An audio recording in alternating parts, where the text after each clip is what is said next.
Welcome to the Early Education Conversation, where we discuss the transformative power of early learning with thought leaders, educators, and community members.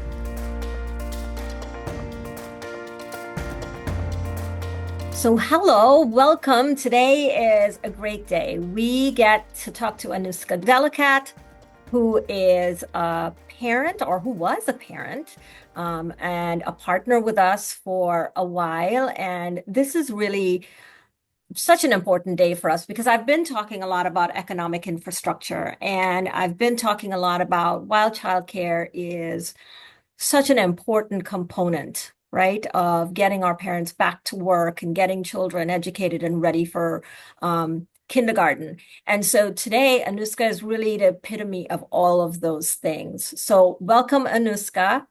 Thank you, Aruna. How are Thank you? you. I am doing great. I Awesome. am really happy to be here with you guys. Awesome. So I start the podcast with one question. What does early learning mean to you? And it's going to be such an important answer because you are a parent. And so I'm really interested to hear what you will say. Yeah, so this is actually not an easy answer for me. But let me describe it as this. I try to work with the end in mind. Finally, what we need are good citizens, right? And early learning is for me something that starts from the moment the baby is born, or even when it is conceived in the belly. It's all about creating that strong foundation during the life of the child um, for a lifelong growth and success of the child. So if I know what the child needs as an adult to be a good citizen, we need to make sure that along the process, even the child care center, the schools, that they have everything in place and that the focus areas are also in place to create that good citizen. So for me, there are four main focus areas. First of all, the cognitive development, where we are going to focus on science, math, name it, language and literacy, but also the social, emotional development and the physical development.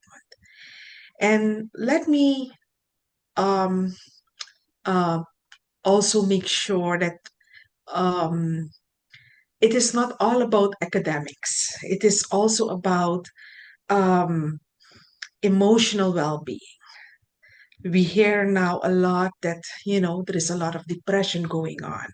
Children that um, at the early age, right? They have problems with depression and other emotional problems. So it's all about the early learning, the process, the system need to be focused on that, making sure that we prepare these little children to become citizens that can thrive and that know how to take care of their emotional well being, their financial well being, and anything else that is needed. So beautifully said. And I at the coalition, it's rare to have a parent who we've been able to see wears so many hats throughout the trajectory of being with us. And so to give our audience a little bit of context about Anuska is that, when we met Anuska, she came in to us with her children for early Head Start. And then she changed hats and was part of our policy council and was actually the chair of our policy council for Early Head Start. And that's really the group of parents that really forwards the mission of Early Head Start for our coalition. So it was really important for us. Then she changed hats again and was on our board and was the parent representative on our board for a while, really meshing together that early Head Start piece, the early learning piece, and helping the coalition to vision and mission for children.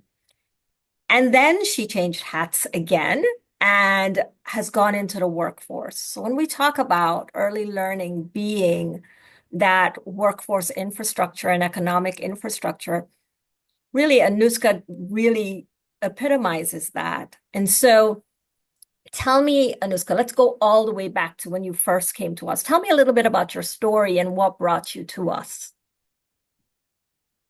So, um, that my story here in the United States started in 2017. Um, I got married and I followed my husband. He was from here, but along the way, things hit us. Life happened and we were going through economic hardship. It was like a really bad time. And on the other hand, what was going on is that I could not really work full time because childcare is not cheap. It is something really expensive. So I knocked on the doors, on different doors, on many, many doors. I even asked, I was working, I remember one evening in Target, and I saw a mother with six children, and I asked her, how are you doing it? What can I do? And she told me about the Early Learning Coalition and the Office of Head Start. So I knocked on that door and the door opened and I was able to enroll the children in the program. And I took that opportunity to immediately start working full time. But the job that I had was not a job that was paying like a lot. And I also felt like, hey, I can do more. But for me to be able to have like a skilled job, I needed to go back to school because the American system was not accepting my credits, which were European credits. They were from Europe. So it was like a half, one a European credit is like a half American. And I said, okay, if there is no other way, let me do that. And I started to go back to college and I studied accounting. And it was August 24 when I graduated. So I am working now as an accountant. But in the meantime, I was just doing jobs. I also worked at Home Depot, Target, Panera, name it.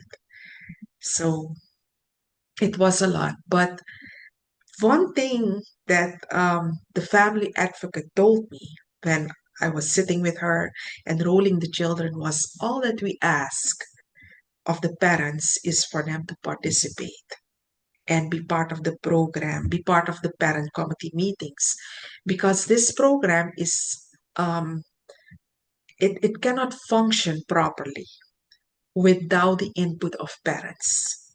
They are the best people that know what the program should, what the needs are. So I joined the parent committee meeting, and within a few months, I transitioned to the policy council and I served as the chair for 5 years on that council.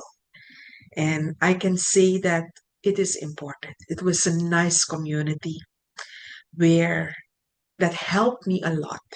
It helped me a lot because when you have parents coming together talking about the needs and what we and the challenges that we all face, you you are it is so amazing to see how many resources come and how much you learn from each other and how much help you can receive but also provide to others that need it. So, I'm also a therapist, and my other part of my life, I'm also a mental health therapist, and there's such a thing that they call it the all in the same boat syndrome, right? And Yeah. so you feel, when I do groups with mostly kids, but when I do groups with kids, it's that moment that you don't feel so alone, and you can see that you're part of something. And so, what a great story to hear, that resilience, right? And I actually know a really sweet story about you. And that is when you were in the policy council, when you first started in the policy council, you were working in Home Depot. And the meetings for policy council they typically happened in the evening.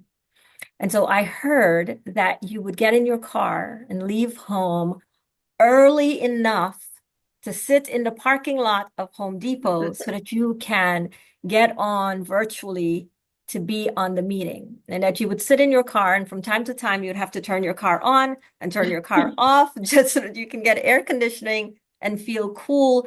But that drive to want to be part of the solution was so fierce for you that you wanted to do that. And it's such a sweet story, but it also really speaks to so many of our parents who make so many sacrifices to be part of this system of care for children. And so Yeah. that was a story that stuck with me because oftentimes, I don't think people know the real story behind our parents that are receiving these services and the sacrifices that parents are making to make sure that their children are educated and can move forward, and so that they can also join the workforce and be productive citizens. So I love that story. When I heard that story, even though it was heartbreaking in some ways, it Mhm. just showed your resilience as a parent. And so it's that story stuck with me. So I wanted to tell our audience that story. Let's go to your kids for a second and talk a little bit about what do you think your kids got out of this experience? We hear what you got out of this experience, and it's such a beautiful story. What do you think your kids got out of this? Studying is a journey. It takes a few years before you finally graduate, and they were there at the graduation ceremony and applauding me. It was amazing. Mhm. But even though they are now 9 and the other one is almost 8, but still they remember all the long nights. They remember also Mama saying, you know what? No, not today. Today I cannot go to the park.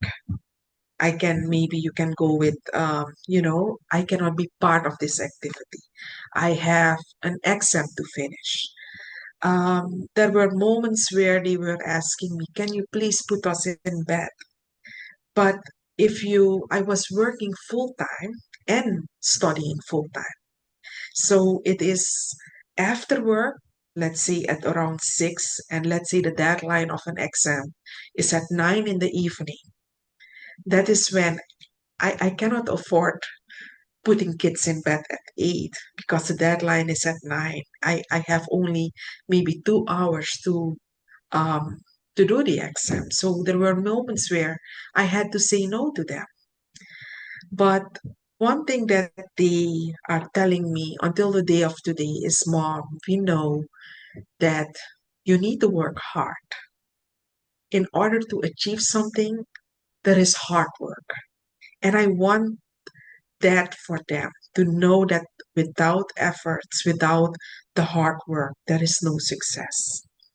And it is the same rule for everyone, whether you didn't have to go back to college, whether you were having just a great start from the beginning. All success stories have one thing in common, and that is hard work.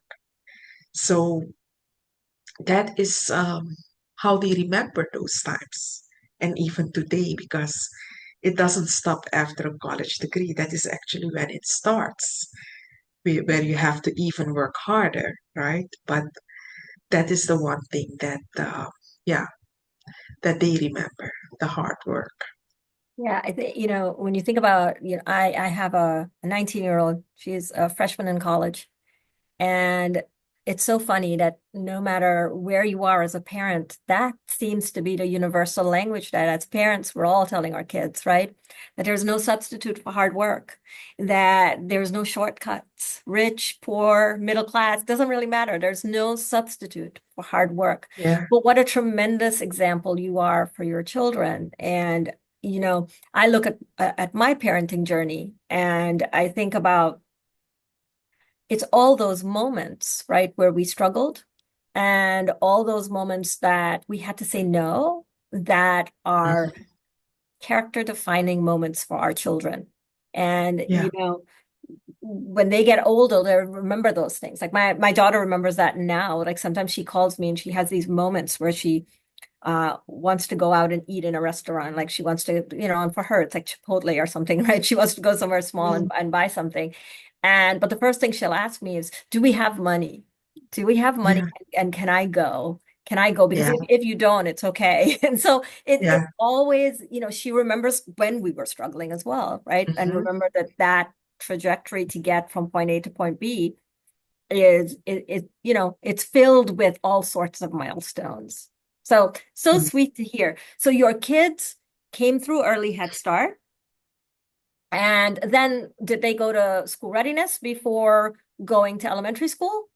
Yeah, yeah, So they they did. transitioned into the voluntary pre-kindergarten class Yeah, and then went into and how. yeah. So tell me what the experience with your kids in voluntary pre-kindergarten looked like. So did you see a difference in the way they learned and the difference in the way they were prepared for readiness? Tell me a little bit about that. The Office of Head Start program, the Head Start program, really prepared the kids for the kindergarten years. Before they entered kindergarten, they knew their ABCs. They could write the letters. They were able to also a lot of other skills like being patient, working together with other kids, having empathy. There are rules, following rules, Mhm. cleaning up classrooms, right? Because these are all skills that were taught in the family childcare center that they were visiting. Mhm. So there is things also about their health, about food, about diet, why they have to eat fruits and veggies, um, but also the basic math skills. Everything it was there already. It was there. So, and that is why I am actually so encouraged and happy, and I see it as something very important to advocate for the program because I see the importance of preparing children for school, and that is exactly um, how this program is designed. If you could jump back in time and your kids didn't come to Head Start, early Head Start, VPK, and didn't attend those, what do you think that might have looked like for them? What if this program didn't exist? What would your kids, what would your life look like? Yeah, I think that maybe I would be in that case a stay-home mom, right? Where it is a different schedule, right? Maybe I would not let my kids wake up very early in the morning to be in the childcare center. They could wake up whenever they want. So it is, and also the the the the childcare centers, they work with a program. They have like a schedule. They have a learning curriculum that need to be done by the end of the year. And you can see every year, you can see what they learn, what the activities are that they did, um, but also the friends that they meet. And I am super proud to say that two of the children from the family childcare center are still the friends. They are at every single birthday present. So I am a firm believer that the best friends, most of the best friends that we have in life, they were made when we were very young. So um, it would be different. The kids, when they went to school, I didn't have crying children. They were not crying because, they wanted to go back to mommy. They were so used to the schedule, and it was a very easy transition process. And what do you think the impact of if you weren't able to work, right? You weren't able to go and get a job and go back to school and be an accountant and do all the things you're doing now. What do you think that might have looked like? Like if you weren't able to do all these things that really moved you forward, what would that look like for your family? So, Aruna, um, I grew up in Suriname, and since I was a child, I had really high ambitions. When in second grade, when the teacher was asking, and I want to hear from everyone, what do you want to become in Mhm. life? I didn't know that a master degree was not a profession, it was just a title. But I was the first one, raising my hands and saying, I want to become a master degree. So I had those ambitions and I made Mhm. sure that I really did my best in school when I was young. So coming here and, not being able to really perform to my full potential was really hard to accept. And the reason why also I really felt like, no, I cannot, I need to go back. If that is the sacrifice I have to make in order to go to a higher level, I have to do it because I also want to have a story to tell the kids, to tell them, hey, you see, that is why it is important to go to school and Mhm. take your opportunities and use them.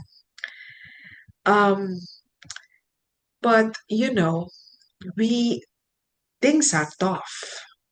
Things are tough. I mean, if I wouldn't work, right, then we would have to do it only with one income. And that would be hard. It would be hard. Mhm. So it is just a matter of, yeah, passion. What is your passion? And I felt like the jobs that I was doing, there was more in me that I could do. But it also has to do with, yes, your economic prosperity, especially in times like these. It's not easy to just lean on one income or, um, even in cases of where there is only one mother taking care of children, that is extremely hard. Yeah, I think that, there's so much struggle when you think about the cost of childcare right now for parents who don't have the help, right? We've heard of upwards of 50 and 60% of your salary going towards Yeah. childcare. And then you think about what we know to be true is that children do develop through relationship, but without access to high quality academic, social, emotional information, Mhm. it really puts them at a disadvantage. And as we've been doing VPK now for, we're in the 20th year. So I think we're in the 21st. I think we just crossed over the 20th.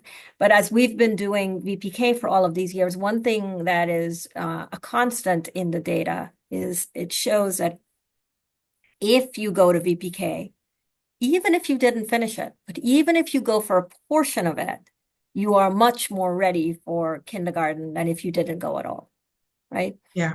And so we know how important that is. On the flip side of that, when we're thinking about childcare, we also know how important it is for self-sufficiency and economic mobility.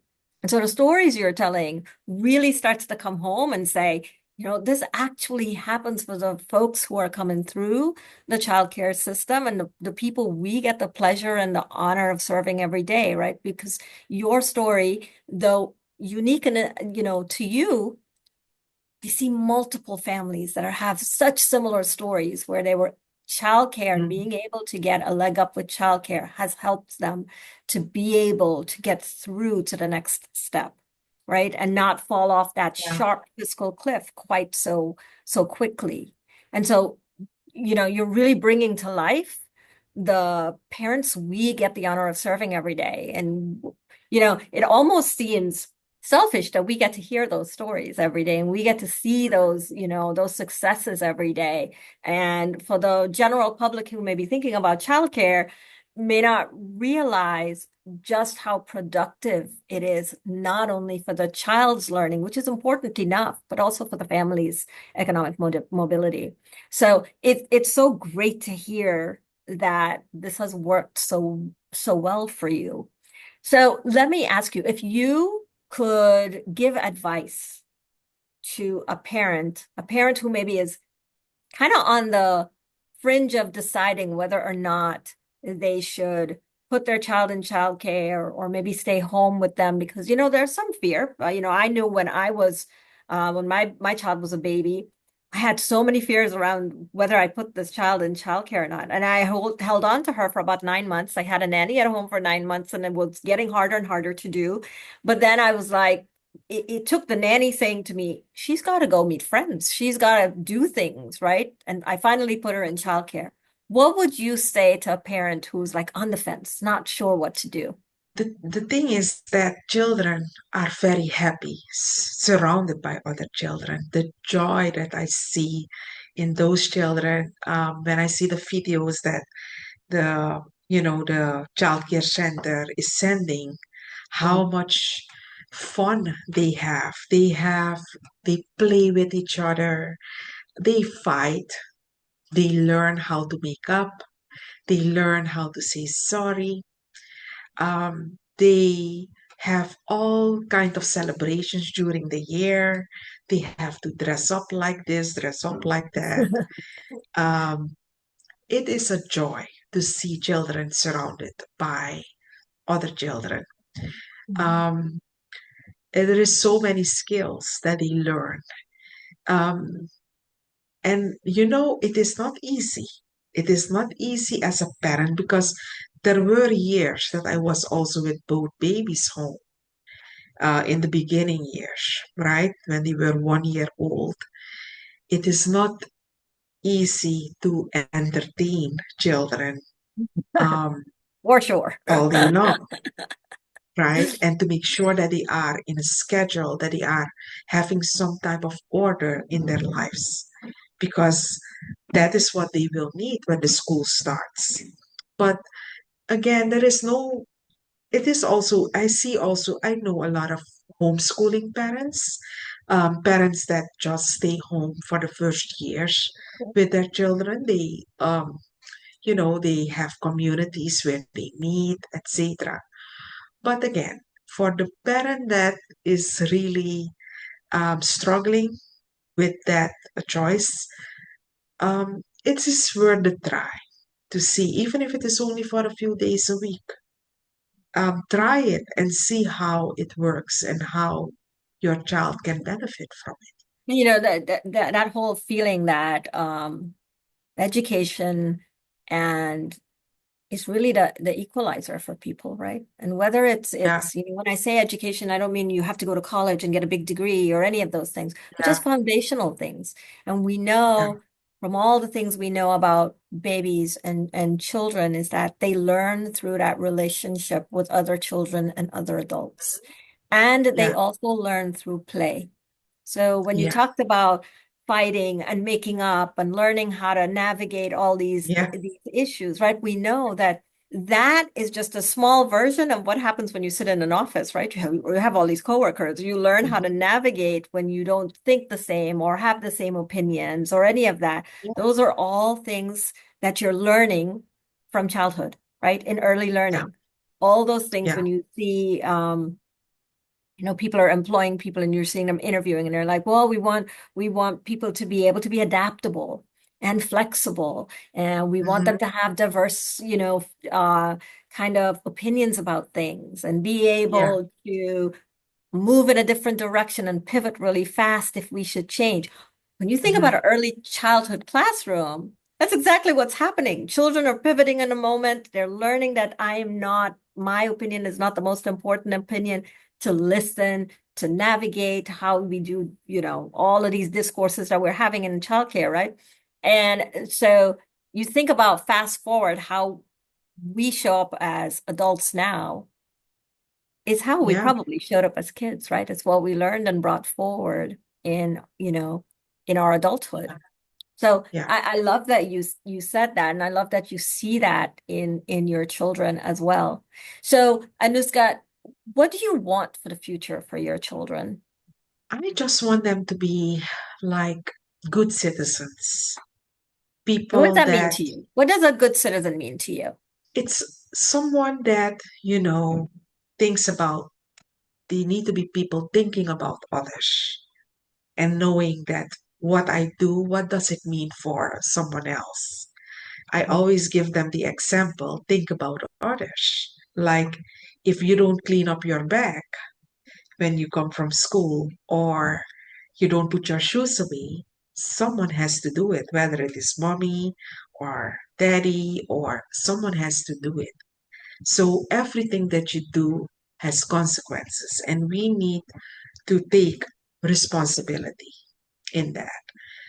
Um, and also for them to really, um, be part of a community. It is not only about us or about themselves, but it is also about coming together and bonding and finding ways how to make an impact in this small community that you live. I always tell them, okay, this is our neighborhood. What can we do in our neighborhood, right? For example, in my neighborhood, there is an empty lot, and I reached out to the county to see if we can set up a playground there. So as all the neighbor kids, because the kids are playing in the streets, riding the bike. So just for them to make sure that change happens with you. It starts with you, and you have to participate. You need to be active and participate and just help. Everyone can add a building block to the final community that we want to create. I love that. I love that lesson to children that change starts with them, right? Because when Yeah, you're a little one, you can imagine you think about everything happens to me, right? I'm not yeah, happening to anything, and everything is happening to me. And what a wonderful lesson for children to realize that even at that age, they can make a difference in their world. And you've showed up as such a beautiful advocate for parents and for children. And we've really enjoyed having you on our board and listening to all of the beautiful things that you've brought to us and all of the issues too that people are facing that we were able to think through and, work through and change in the whole process of things. So we so appreciate the work we've had with you. And, you know, I don't know that people, our audience knows, but I don't prepare anybody for this podcast, right? I just bring them on and I ask questions. And if you've heard the podcast before, you typically know what the first question is, but you don't know where it's going to go after that. yeah. Um, and so I really appreciate you going on this journey of not knowing where I was going to go and where this conversation was going to take us. I actually learned that from my friend Haley over at a podcast called Learning Can't Wait, which is an amazing podcast. And if you want to know about all things education, she has a lot of great people on there and does a lot of on education. But I did her podcast, and I remember thinking I got no preparation for this. I don't know what she's going to ask, and just the nervousness about all of that. Yeah. But I realized that, these podcasts go so much better if it's just a conversation and, my guest leads that conversation. And you've led us through a beautiful pathway of what it's like to be part of this childcare system, to be part of early learning, and to be a parent who's navigating, figuring out parenting and, economic mobility, working, going to school, doing all the things. And so I really, really Mhm. thank you for spending some time with me today. Is there anything you'd like to say? Any last words? Anything new for you that's coming up? So I would like to encourage all the mothers, all the fathers that are, taking care of children, that if you want really to go to a next level or you want to earn more, you want it starts with a plan, knowing where you want to be, but also by looking at what do you have right now and what can you do. It will not take maybe a year. It can take many years. I remember this conversation with one of my colleagues in Home Depot when I was working there, and she really wanted to, you know, work, have a better job, a job where she can earn more. And I told her, okay, but what do you love? And she said, I love nursing. And I said, okay, in order to get to a nursing degree, what do you need? Oh, I need a high school, I need these classes. I said, okay, from what you need, what do you already have? Is it possible to take one class a semester? Start with one class or maybe two. Finally, you will get there. But it is about the baby steps that you have, that you can take to get to change your situation. And in my case, it was really using this opportunity of childcare, affordable childcare.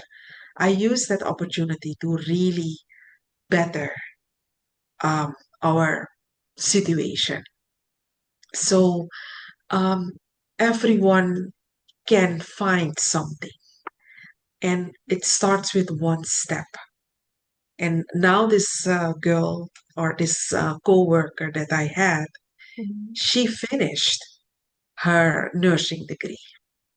Wow. So it took her a few years, but once she started, she kept going and going. So it is about making the first step, know where you want to be, and just take one step at a time. You will get there. That is such a beautiful way to end this, right? Because that's what we all hope for our parents Yeah, and for the children that we serve, right? That, yeah, it has been such an honor to have you on this podcast and to be able to amplify what it is like for a parent to go through this system and that it is possible. It is yeah, possible to reach those goals that you have for yourself, whatever the goals are for yourself. And it's so possible to see that amplify in your children's lives as well. And so yeah. out of all the podcasts I've done, I have to tell you that this one is my favorite.